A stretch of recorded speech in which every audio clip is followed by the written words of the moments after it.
We are back again with another episode of Vegans and Vegetarians. We are your hosts, Luce Taylor and Victoria Barkby. I'm still raging, by the way. I was meant to have my hair cut. Special Before mention. coming in here. Fuck you, Cammy. I booked an emergency barber's appointment yesterday because I was like, I'm growing out a mullet at the moment. I had it cut in a few weeks back. My hair's still not, I feel like it's not quite the right length yet at the back. It's getting there. It's getting there. But I was like, I just need a wee bit of a tidy up, especially if we're going to be on camera this week. And Cammy messaged me like an hour beforehand and was like, I'm not well, can we reschedule? Get well soon wishes to Cammy, but also Listen to come the on. podcast. Listen to the podcast. I was like, we like had a bit of a conversation last night as well, because you literally like phoned the barbers as well to find out if they had any space for me before 6 o'clock, or 7 o'clock when they shut. But I was lying on my bed at 5. Like my appointment would have been at 5:15. I was lying on my bed and I was like, I actually can't move. Like I'd honestly just like hit the crash. And I ended up, you were on your way over and I ended up like falling asleep for like an hour and a half or something.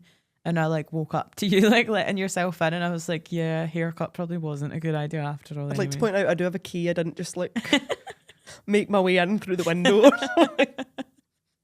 But I'm honestly just kind of like slightly terrified to even like try go into a different barber's or like I don't. Do you know that way when you like find someone to cut your hair or like you find someone to like provide you with the service and you're like, I don't trust anyone else to do this job anymore. That's me. Like I'll do it if I absolutely have to. Like if I'm like, it's literally like a life or death situation and I don't think that hair ever constitutes a life or death situation. I feel like it is important enough though, because you know you get people that fall into camps are like the it's just hair people and the it's my hair. I remember it wasn't during lockdown because I didn't have an undercut then. I very briefly let my sister cut my undercut. So not the long hair, that's the long hair hairdresser's responsibility. It was just the short bits. Yeah. And Lauren was like, I'll do it. And she cut my sideburn off. And I'm like, no, never again. I feel like that's slightly different, like letting your sister loose with razors is different to finding another barber, but I know what you mean. Like you do have like the barbers I go into, it's like walk in and you just get like filtered to the nearest available barber, but you do get one sometimes and you're like, yes, it's a good barber. I'm gonna look so cool after this. I just like I don't have the patience to, or I don't have the spoons to go into a barber's without an appointment, like, and have to sit there and not know like how long you're gonna be sitting waiting for. Sometimes like, it's great because you're in and out, and other times you're like, why have I spent all day in here? It sets off my anxiety and makes me uncomfortable, and then I'm like, what if I then like hate my haircuts? You're like, not only did I wait all day, I was like, last time I was in the barber's, like there was a girl that like full on fainted and she was getting her hair bleached as well. Oh no. And like I think she ended up getting it rinsed. I thought you were going to say it well unconscious. They just, they just dragged her to the basin. No, like I don't think they actually finished. I probably shouldn't have assumed her gender, by the way, because it was 7 sins that I went to and I'm like, they're like a queer inclusive family. I don't want to misgender anyone. Them. Just to be on the safe side. A person.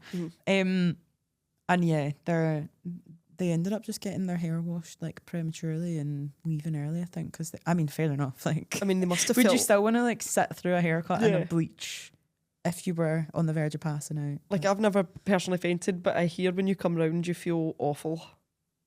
Yeah, I've never fainted. You can only imagine. They come round, they're in the hairdresser, and they're like, "Just finish my trim. Just do what you need to do. Come back tomorrow and we'll finish it off." Back tomorrow. It's like that length on one side, that length on the other. God, can you imagine? Still with a wee towel round her neck. Just keep the towel, bring it back tomorrow. No, just keep it. Just keep it, man. It's a consolation. I suppose it would have been worse if like they'd been sick on it. They were like, do you know what? Don't even bother bringing the towel back. Just it's a wee souvenir from your day at the hairdressers. But I suppose that kind of segues rather nicely Does it segue? Yeah. Well, Does it, or are you just saying that? not vomiting in a hairdresser towel, but energy levels.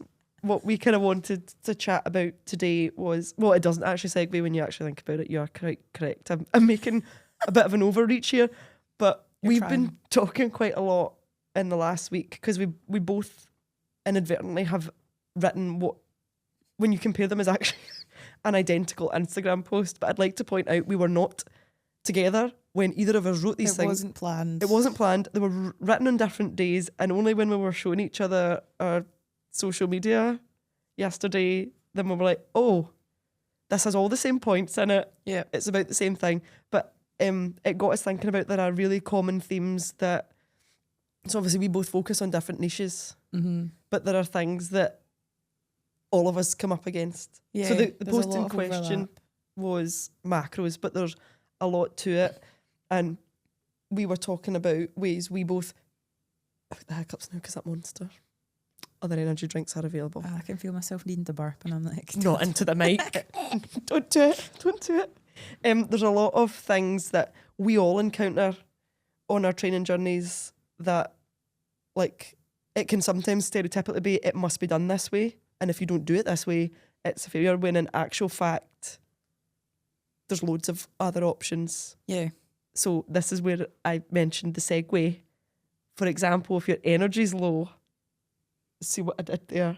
There are other ways to go about your training, which is what you've been doing the last kind of couple of weeks, navigating with things that have been going on with your health. Yeah. So it kind of rounded. I made a very, it was an overreach. I can see the angle you were trying to go for. There's a glimmer. Yep. Parkour. Well, I finally pulled my finger out and did something that I'd been meaning to do for a little while. So you've probably heard me talking about the gear system before. I don't shut up about it at the moment. It's something that I've been using with a lot of my clients recently. And it's honestly been a game changer for a lot of them, especially folk that are like coming off the back of like a long period of burnout or are struggling to be consistent in the gym. And I think it's like a really like useful way to kind of like try and track your progress and realize that, especially if you're someone that has fluctuating energy levels, or you're managing a chronic condition, or you have been away from the gym for a while and you've got this all or nothing mentality around it, where like, oh, if I don't go 3 times this week, then there's no point in going at all. Instead, if you just select the gear that you're in for the week and then focus on like the small, like easy wins for your training, your nutrition, your steps, your socializing, then you can still see that you're moving towards something even on your shit weeks. And I've been saying for ages, like, I'm gonna do a gear system for myself. And there was part of me that was like, oh no, I'm above it. Like, I already know how to do all these things. Like, my clients are coming to me because I'm already a step ahead of them. So why should I have to do these same things that they're doing? But funnily enough, like, I'm a human too, and I struggle with the same things that my clients struggle with. And that's why I have a coach. We're just people. Like, I think we said that on one of our last episodes as well. But like, we don't pedestal ourselves above our clients. Like, we are walking the walk alongside them. I hate that phrase, like, leaders lead from the front. Because no, they don't. Like, a good leader leads from behind. They're walking alongside their clients. They're not leveling themselves like way ahead and going, follow me. Like, follow me, I can do this, so you should be able to do it too. It should actually be the other way around. I saw someone else like mention that, I think it was maybe one of Mark's posts the other day where he was talking about like, he saw other people doing things and he was going, oh, if they can do it, then so can I. And I like that much more than, if I can do it, then so can you. Instead, it's going like, I'd like my clients to go, oh, Luce can do this, so can I. Not me going like, I can do this thing, so my clients should be able to do it too. Like, I want them to look up to me and go, Luce is navigating this thing by doing this or that. So if it worked for Luce, then it'll work for me. But it would be awfully presumptuous of me to turn around and go to my clients, well, I can do it, so why aren't you doing it? And it also shifts the responsibility, because it's not a case of, well, I'm here and I will drag you along for the ride. It's someone is sat looking at where someone else wants to be going, how do I get from here to there? Yep. And that's keyword in there, how do I? Not how does someone else get me there? Now you can use, so for example, coaches, you can use people as roadmaps and points of reference, but it's like Googling how to swim in it. At some point you're going to get in the water, which is scary, and like we understand that that's a huge part of our job. But it's a personal journey. It each belongs to us on our own. And it's like we're saying, we're just coaches. We're just people too. Like there's nothing, crazy statement, there's nothing special about a coach beyond the ability to teach. We don't lift the weights for you. We don't run for you. We don't cook you your dinner or feed you or make sure you're sleeping at night. Like, that's all on individuals, and that can sometimes seem like a lot, but when you break it down, like you're saying, if you choose a different gear and you're like, oh, the big picture's too much, maybe I'll just focus today on making sure like I've eaten well all day. Yeah. Just a small thing. Because I think that's been a big thing for me. So, like, especially coming from so much structure and rigidity last year with competing. So it was like I almost all of a sudden like lost all of my executive function skills, and I struggled to put a meal together with vegetables for a while, and I struggled to get my steps in. And then I've literally changed gyms like multiple times as well, because I was training at a gym near my mum's when I moved back in with her for a bit at the end of last year when I came back from Barcelona. And I'd been out of training for like a good like 6 weeks or something between kind of going to Barca, coming back. And then, yeah, I got into like the habit of training at the gym near my mum's. And then I moved back to Glasgow. So for like a couple of months, I was training in Glasgow. And then again, like all these health issues and stuff, like energy levels tanking, starting medications that were preventing me from training. And I had a hard time with that because I was like, oh, I'm just making excuses for myself. But no, I wasn't. Like the intention is there, but like when you're struggling with something like long-standing fatigue, like you don't get to decide when it kicks in and when it doesn't. I think the most important thing though is like recognizing and taking responsibility for the things that you are able to influence. So for me, boundaries around work has been a big one. So making sure that my clients are aware that sometimes I might take 24 hours to respond to messages, sometimes longer if it's more of a complex issue, but not being available 24/7 for them, because like I'm a human and I need to live my life and I need to look after myself too. Also like things like making sure that I finish working by a certain time, that my bedtime is consistent, that I'm not on my phone like right up until I shut my eyes, making sure that I'm getting up at a fairly consistent time in the morning. These are all things that you can influence, and these are the things that you need to take responsibility for during difficult times, because if you don't take responsibility for those things, then you can't be frustrated when you're not making the progress that you want to see. I feel like probably my most recent relevant example, I don't know, it's slightly different, was after surgery. I think I've mentioned this in a very, very early of the pod. And I went to physio, one of my first physio appointments. And I went in, all best intentions. My knee had puffed up, so I was very blessed. Side note, see if you have an issue and it's long-standing and you're still swelling up, something is up, go get it checked. I'm talking about joints here, but if anything else is swollen, go get that checked and all. Less said on that, the better. I know. If you're listening, Mum, this is where you clock out. But it was very, very early. I'd not long had an operation, still on crutches, and my knee had puffed up. And the physio was like, oh, how are you getting on? And I was like, oh, I'm feeling fine. I was focused on the task at hand, which for me was getting back to Victoria of before. Naively not realising at the time that Victoria before, this is going to sound dead deep, I don't mean it the way it's going to come out, but it is going to sound dead profound, isn't coming back. The Victoria at full fitness pre-surgery is not Victoria full fitness now. Yeah. Neither are better or worse than the other, they're just different because I had different priorities and I have different priorities now. But that's by the by. I went into the physio and I proudly announced to her that I had hit 10k steps. And she was like, are you joking? Like, no, in a good way. It wasn't a, oh, hit your steps, girl. It was, are you mad? Yeah. Because I'd put so much pressure on my leg, which was still raw and stapled together. She was like, no wonder it's up like a balloon. She was like, you are not at the stage where you should be counting steps. Yeah. But it's drummed into everyone. They have this, I must do this, I must be perfect. Yeah. Not realising that if you meet yourself where you're at, I was at the stage where I should have been at home with my bum on the couch and my leg up, watching the telly and reading my books. But in my head I was like, I have to get up. I have to absolutely end myself. That's how I get where I'm going. And I was very wrong. And I was going to say I learned the hard way. I actually got off very lightly. I've been very lucky when it came to my rehab, and every time I galloped ahead and thought I knew better, I got off lightly when it could have been so much worse. But I've got a client at the moment who came to me off like quite a bad period of burnout.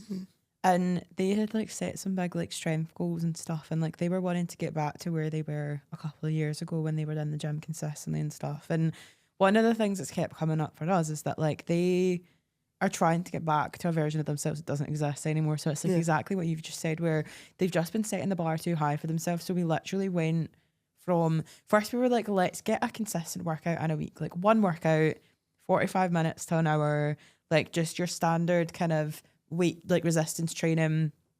And even that ended up being like a little bit too much for them. So what we're now doing is we've like broken it down into like, how can we make the barrier to entry as easy as possible? Like even if that's just a little like 15, 20 minute, like a couple of sets, bodyweight exercises if we have to, if you're out and about, so that it's something like portable that you can take with you when you go away. They've always been pretty good at getting their steps in, so that's not been an issue. But diet and nutrition is something they've wanted to work on a bit. But I suppose we'll go into this a bit more. Like they are not really in a place for tracking right now. Like they've also spent a lot of their life like tracking food as well. So they're like, I know roughly how much I'm eating. I don't have a physique goal right now. I just want to build my energy back up again. And we've just been like constantly reassessing things on a weekly basis. We did the gear system together like last week on a coaching call, and it's been really cool. Like just little shifts. So for example, with the gear system, again, like making the barrier to entry as easy as possible. They've gone away, like they've color coded their gear system and everything. Like, oh, is this the color coded person? Yes. And I've taken a lot of like influence from that now, and I'm like, I'm gonna like my other clients need to see this as well, because I'm like, this is gonna be a game changer for them. But even just things like shifts in language, changing their perspective from, because they're someone that does a lot like outside of fitness, like they overcommit themselves to plans at times. Like they'll have a really busy day of doing like life admin and stuff, but they will be like, oh, I've not had a productive day. And I'm like, is your client my mum perchance? Sounds like something Big Irene would do. But I'm like, but you're also like neurodivergent. Like you're not in a position right now where you have like the same capacity to do things that you did back when you were masking. Like it's really common for people once they start unmasking to then start to find executive functioning a lot more difficult than they did previously, because it's like they're a lot more aware of the things that they struggle with now because they have a name for them and stuff. So it's not uncommon, and it's therefore like, okay, how do we adjust the plan? And now that we've adjusted the plan and we're working through that, like they have been making progress in ways that they were struggling to before. There's been a lot of like mindset shifts for them where they're like putting more boundaries in place with like friends, even if it's just like, I'm just gonna message my friend and let them know once I've got the energy, I'll reply to their message, instead of just leaving that message completely unread and then forgetting about it until like 6 weeks later. I feel like, and then the other thing as well is, instead of thinking about like, how do I and we've spoken about this as well because I've been trying this out myself, instead of thinking about like, how do I like manage my energy levels, it's where can I create energy. And how do you create energy? Because for some people, especially like extroverted people, creating energy is like being in social situations, being around people, doing activities. For other people, like myself, like energy creation is resting. It's allowing yourself permission to like have a nap or take a few days during the week where you don't have any social plans, or maybe it's front loading your week with social activities and then giving yourself the rest of your week to kind of recharge. Like, it's making space in your calendar to actually rest instead of constantly feeling like you need to be productive all the time. Because I think, it's quite a simplified example, but I remember having a client once and I'd written her a new plan, and I can't remember exactly what machine it was. Say it was the adductor. It was something that was like more of an accessory than a big compound thing. But it was no longer in their plan. And she went, will you write me an extra day? And I'm like, why? And she was like, to use all the other machines that I'm not using. And I'm like, you don't need the full gym right now. Yeah. Like, what you're doing will be more than enough. And I think there's sometimes this idea, not just in the gym, as in life, that things the gym is a metaphor for life. The gym is just a metaphor. Like, things need to be like rammed for it to be considered productive. Like, the biggest gym hack that is out there is that rest is productive. Like, all this, like muscles are made in the iron pad. Like, muscles ironically grow and repair themselves while you sleep and while you eat. Let's also be real, like, a lot of the people that folk are comparing themselves to on Instagram and stuff, who are training like 5 days a week and like just constantly on it, like, and have these amazing physiques, like, a lot of them will also be assisted. Like, a lot of them will be using PEDs. So that's something to take into account as well. If you're like, oh, I'm not doing enough.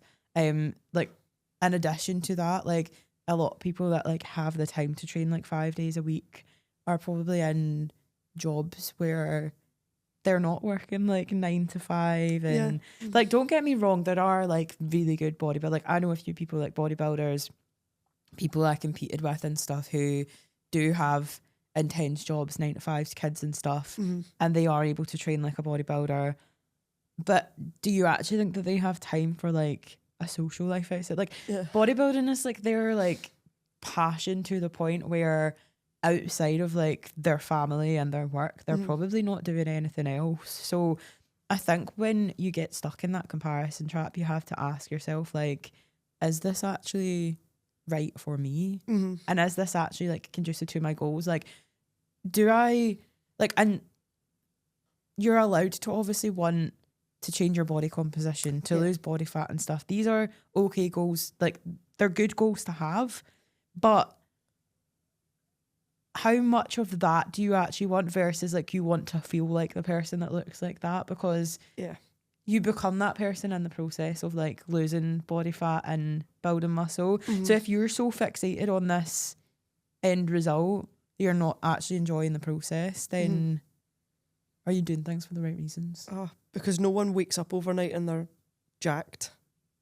Like, it's a small move every day, and it's like, it's what's incisive questions. It's not about the end goal. It's what is that person that is in shape? What is it about their life you think is missing from yours? And why do you want it? What is it that they embody? Is it confidence? Is it having a structure and routine that you maybe don't have? Is it like not having to worry about like what people think of you? Because these are all things that you can work on yourself, like regardless of like how many days you're training and stuff. Like, is it like, fair enough, if it was an example, say for, I don't know, someone in there for health benefits, is it the perceived idea that, for example, people that go to the gym are healthy? If it's an anxious person, is it, like you're saying, are gym goers confident people? Because let me tell you as well, see, when I was training 5 days a week and like super focused on bodybuilding, was I at peak health? Absolutely not.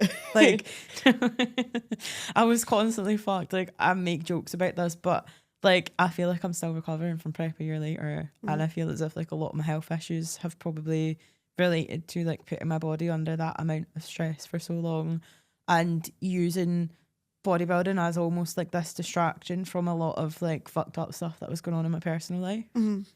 So I think you need to really understand like what these things involve, and like, are you doing things in a way that feels right for you and aligned with you? Because I remember this was back when I worked for the NHS, and I was at the gym one night and I was leaving, and as I got to the car park there was that guy, and I can't even remember how we got talking. I think he was parked next to me, and he was like, "Oh, you're jacked," and I'm like, "Thanks, strange man." And he turned round and he went, "But it's easy for you though, because you've got a physical job." And I remember thinking to myself, "How do you even know where I work?" And I went, "I work for the NHS." And he went, "I thought so, you're a nurse." And I'm like, "No, I have a desk job. I work in procurement." And you could see the cogs were in going, "How on earth are you in shape with a desk job?" And I'm like, and I remember at the time thinking, that's a major flex. I'm like, I'm in shape and I have a desk job. But sitting here now looking back on it, I'm like, that's because I left my desk job, then spent all available free time I had, poured it into the gym. Yeah. But it's like you just said about bodybuilding, I was not healthy in that particular period of my life. Yeah. I was really, really struggling with like my sexuality, which led to, I felt very, very lonely. I felt like although I had a good circle of friends, like I knew very, very little LGBTQ plus people. So anytime I felt like I wanted to have a discussion with them about things I was struggling with, it was all, "But it'd be different for you." And the word that kept coming up more and more and more was, "You don't know what love is." Yeah. I can't believe we've never had this discussion. I've been told it quite a few times in my life. It's like your version of it is different or it's less than. And that really, really hurt. And I went to shout out Joe, if you're listening. Joe, as a psychologist I spoke to about quite a few things, and that came up, was this inherent belief that somehow, somewhere deep down, I wasn't lovable. And all of a sudden, all of the gym compulsions, I'm bearing my heart on my sleeve here, all of my compulsions made sense. Because I was in the gym grafting for some sort of idea of if I'm perfect. You're explaining that to me just now. I think that's making conversations that we've had in the past make more sense to me now, and your response to the like things that I've said. Something's just clicked in my head. We're having a moment here, man. I appreciate you sharing that with me, and I'm sure I realised as it came our out, listeners appreciate you sharing that as well. like I'm looking back on what I've just said there, I was like, that was probably something that like probably deserved just us hearing it, but now everyone gets to hear it. Sharing's caring. But looking back on my early gym, because I think as well it played on my recovery from surgery, because the body type I had then, like we were in the gym this morning and I was like, I swear I used to be able to press these. The body type I had then was wrapped up in this pursuit of perfection. And I suppose if you look at it from the rugby perspective as well, I failed at that, like I wasn't good enough, and this need to be back fully fit to prove myself. Well, I don't know to who, because like I grew up, like I knew I was loved as a child. Like I'd never been, other than that one relationship you know about. Other than that, I've been very, very lucky. I've been surrounded by very, very good people my entire life. But for some reason, little me had this, but I think it was because I maybe didn't grow up with queer people round about. So I felt other. And then when I did start to hear it in conversation, obviously growing up in Lanarkshire, it's a slur. You'd be the butt of jokes, you'd be instantly bullied. And I think I probably grew up, obviously discussions with Joe, like grew up in fear of myself and realised that the only person I was trying to actually be perfect for, like this version of Victoria that's perfect, doesn't exist, because you're allowed to just be yourself, if that makes sense. That got deep. It did, but I appreciate you sharing. I know you need some monster after that. Just taking a moment to take it. Yeah, I'm just gonna sip. I think like that's probably where I've like had my biggest gripe, like especially in the last year, with the whole like grind set mentality and this alpha male mentality, like you need to be in peak condition, otherwise you're not legitimate within health and fitness, because like health and fitness literally has all different shapes and sizes. Like, and as much as I obviously support my clients who have fat loss goals, like that's not necessarily the goal for everyone. Like again, as we've just spoken about, like, and we've spoken about this previously many times as well, it's like just because like just because you end up getting a result, like a fat loss result, like getting super lean or whatever, doesn't mean that you're going to feel the way that you expect to at the end of it. And like being lean feels like shit. Like it actually feels like shit. It feels like your head's up in space all the time. You don't feel like connected to anyone or anything. Like you just feel numb and tired and hungry. And did you not say your nickname at one point was the astronaut? Because Lucy's up in space. I don't think I ever said that was my nickname, no, but I don't know why I hadn't made it was your nickname, but I remember you saying it in the early days. I remember Kit saying to me, like when they saw me at PCA, like they came and chatted to me like in the foyer, but like before I competed, and they were like, they were like, I don't know if you were just like really overstimulated, but they were like, you just didn't look like you were having a good time. And I was like, I think it was a bit of both. Like I think it was a little bit of a realization for me of like, I've done this really big thing. Like I've done this thing that like not a lot of people can do, but I don't feel like it's changed me, like in a sense of like you feel this immense kind of feeling of pride of like, holy shit, like I've stepped on the stage, I've done this incredible thing, like I've worked so hard for this thing and the hard work has paid off. But equally it's like, doesn't make people like you more, like it doesn't make people respect you more, it doesn't make people like, do you know what I mean? Like you need to do it for you, and even though I think I'd largely did it for myself, there was probably still a little part of me that was like, I want other people's approval.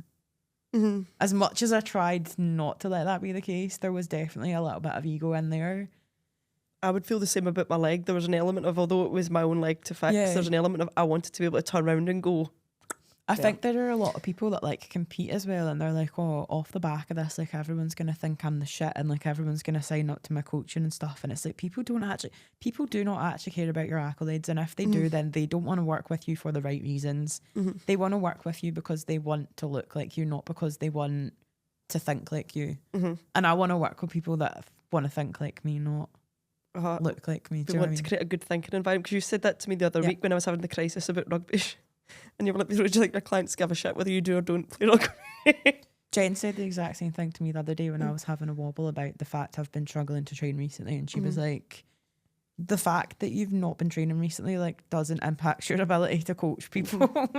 You've still got the knowledge up here, and you still have the personality you've always had, the likability you've always had. And it's not as if I'm just like fucking off my diet and like eating beige and like not moving at all. Like I'm literally just, I'm treating myself in a lot of ways like the same way that if a client was struggling with those things, like I'm not being as kind to myself as I'd like to be, but I'm doing the things that I would advise my clients to do, like focus on your diet and nutrition, set a few like small actionable goals. Like it doesn't have to be anything crazy, like just try and get to the gym once this week, then try and get to the gym once a week on the same day, and then build up from there. Like you'll build momentum. Tell yourself you're only going to go in and do 1 or 2 exercises. If you can do more, then amazing. If you can't, then you've still done more than nothing at all. I've said to clients before, if you're not up for training, but they want to go in, but they're like, I can't face doing my session or my program. I'm like, do you know what? Just roll up to the gym and see if you fancy doing something. Like pick your all-time favourite. It doesn't even need to make sense. Like if it ends up looking total body, or it's just a day doing hundreds of bicep exercises. Just like us today in the gym, I didn't follow my program, but it was my first time in the gym in like 2 weeks, and I was like, cool. And you've still just got giant belts. Got to play on all the new equipment. And I could have gone for a nap afterwards, but we didn't have time. I know we were on a roll today. You have a nap later. Won't be long and you can sleep, but until then, get that monster over your goblet. The monster's done.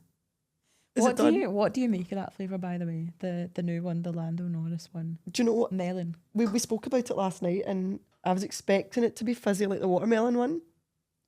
Do you mean fizzy as in sour?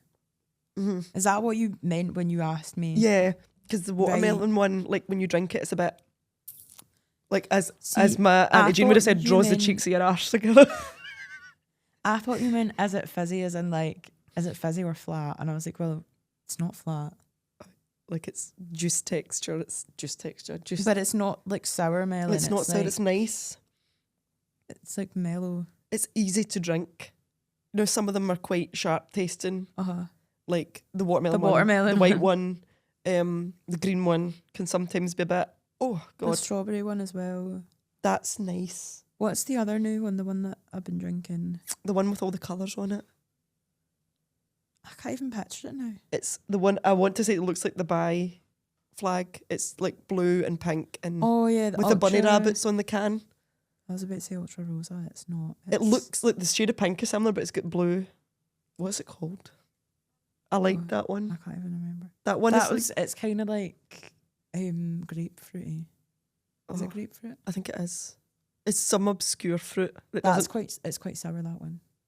I quite enjoyed it. There was a can of that in the fridge at work, and I was ready to text the PT it belonged to, going, say goodbye. But I thought, no, it's not yours, Victoria. Don't do that. And then we were in the gym at the same time the other day, and he was like, oh, I hate that. And I'm like, I wish I'd just stole it now. Here, by the way, see the fridge in your work. Does it end up with like random? Because like, see, when I worked in JT, like that fridge, like you'd open it and it would just stink like there was stuff in it from like 6 months prior. It hums. When I was in the middle of the week, they did a clear out of the kitchen, and the stuff they found, and I don't know why. Fair enough, it's PTs that bring it in, but I don't know why they always pimp out all the like the Weetabix we found. Like for some reason, JD Skilbride, the PTs that used to work in there must have been prolific Weetabix eaters, because they're just strip upon strip upon strip of Weetabix. What the fuck? But you know the way if it's still good, they're like, oh, does anyone want this? And I'm like, absolutely not. I don't know where that's been. And I wouldn't, like, I feel a bit not throwing shade at any gyms here, but I would feel better putting my food in the fridge at JD. But the gym from whence I came, the staff room, like, I wouldn't even piss on it if it was on fire. It just deserves to be pulled to the ground. It was bad. I kept my food in my lunch bag. I was like, see if I'm ingesting it, I need to know it's clean. That fridge, I remember at one point someone found raw chicken in the back of the fridge, but we don't have facilities to cook raw chicken. So how on earth someone brought that in? The other thing as well is I'm quite, like, if I've got food on me anywhere, I'm like, oh, I've got snacks for later. And I would look forward to it. Yep. Like, I maybe do a bit, or like have so many clients, I go, right, I'll go have a snack now. How can people bring so much food in and just forget it's there? Like, I've still not forgotten that my water bottle is somewhere in Aberdeen. You think about it before you go to bed I know, every I night. just close my eyes on it. It's just sitting in the ballroom lost and found. Just We'll go back sad for it and one alone. day. I'm like, Next year at Granite. I hope it's okay. I hope it's leading a full life. Like, Talking of water bottles and gyms, see in Tesco they sell. Do you know how I've got that big bottle? It's sitting in my fridge at the moment. I still need to like clean it out because it's got like mildew or something. I'm not the most hygienic. you are. Like, When you run out of spoons, yeah. sometimes you leave things sitting on the like draining board, and that's all it is. It's just because it's sat I think still. it was in my car in the heat or something. Anyway, my manager when I worked at JD like had the exact same water bottle as me, and it was one of those things where I think I ended up writing my name on mine in Sharpie because I was like, because he was also drinking like diluting juice out of his, and I was like, they're gonna get mixed up at some point. Yep. But it's one of those water bottles with like the really cheesy things on it, and it's like, come on, you can do this. Keep like, going. Yeah, keep going. Nearly there. One more litre, nearly there. Like wakey at the top. Oh, and I didn't realise that it had those things on it until like I bought it. And he was the same, and it was like one of the other PTs that had like pointed it out to him, and they were just pure taking the piss out of it. And Oh no. Did I ever tell you about Hoodiegate no. at Nuffield? So one of the PTs used to work there, she still does, had the exact same hoodie as one of our clients. So when Kira was no longer on shift, One of her clients. her clients. So when she was no longer on shift, what she would do, she would take the Nuffield jumper off and put this hoodie on, just so she got peace and quiet, so people don't think, oh, I'm at work right now. But she would leave it in the PT office, but that's also where we did the paperwork at the end of all the sessions. And by pure fluke, like, no, it wasn't premeditated, but Kira's was like well worn and this lady's was brand new. Right. And at the end of the session, the client accidentally picked up Kira's hoodie and wore it. Like, she was like, I don't know how to get my hoodie back because she's wearing it. And I don't know, your eyes even did that. She's wearing it, but this woman kept coming in with this hoodie, so see, for weeks on end, every time it was in, I was like, there's your hoodie back. What the fuck? And she was like, I don't know what to do. Because she's like, I don't want to just, they were the same size. Yeah. She was like, I don't want to just put this hoodie on. Because the client's one was newer. She was like, I don't want to just wear this woman's hoodie, but at the same time, she's away with mine. I have like a really weird, I don't know why this is, but like I managed to overcome it a little bit, and like I've bought a few things from charity shops before, but I feel really weird. I was thinking about this when we were talking about the food in the staff room as well. I feel really weird wearing other people's clothes, especially if I don't know like who's worn it before. Like, has it been washed? Is there things in the pockets? Yep. Like when I've put your shorts on and there's been a dirty hanky. I'm so sorry. But they're like, your shorts that, now, so like, it's fine. that gives me like, that's actually making me want to like tense up. Like, that's like, I can't imagine wearing someone else's clothing and just going about my day like that. The day I had, so in the rugby world, kit is, especially in women's rugby, like, you don't own the jersey. So obviously I've got my own Raptors jersey, but that's different because I ordered it and I've never played in it because we don't have a playing team. But generally speaking, when you show up for a game, there is a kit bag. Generally speaking, you wear your correct number, but if it doesn't fit you for whatever reason, you just take one of the other ones. And the rules are, generally speaking, especially in the grassroots levels, that as long as there's no two players on the same team wearing the same number, you get away with it, because in rugby you very rarely have your name in the back of your shirt anyway. And the day I had my accidents, I won't name and shame the team because I'm sure their kit is clean, but I picked up, they play in blue and white stripes, and I picked up the 15s jersey and I was like, has this even been washed? Probably the drawback of having a white kit is they don't clean easily. I'm sure if you play for England, I'm sure there are ways. But I remember picking it up thinking, ew. Oh, that was a bad, like, the universe was sending me signs going, don't put that t-shirt on. Yeah. Because you're going to go out there. You're going to mess things up for yourself. But Mum will tell you, I used to have a thing, it's getting better now because I'll cut about my socks, like when I'm at yours, but I used to freak out if my socks touched the floor. My sister will be able to vouch for that one.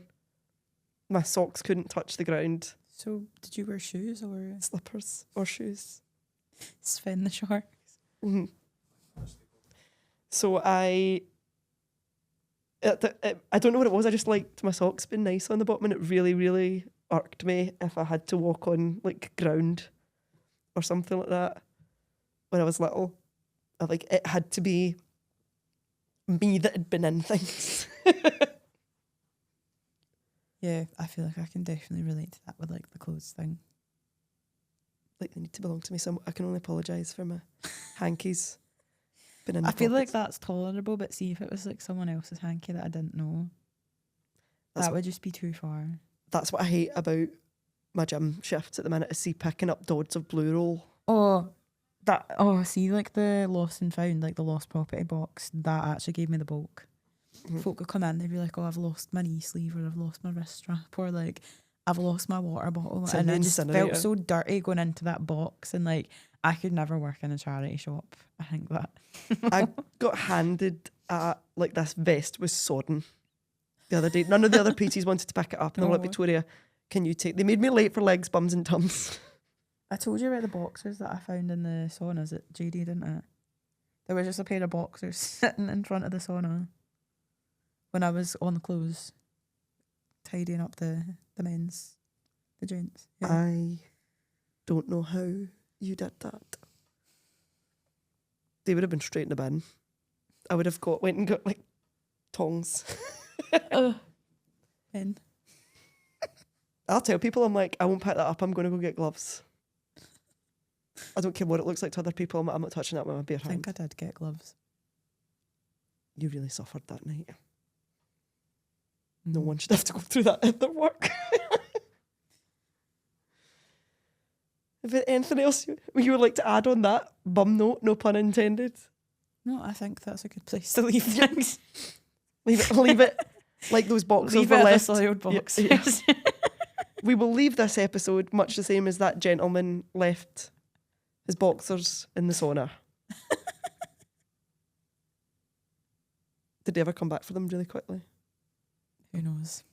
I hope Who's that to I wouldn't. say? If I'd left my pants anywhere, I wouldn't be. No. So anyway, we'll go. As always, if you've got any questions for us, anything you maybe want to ask, or any topics you want us to cover, please do hit us up.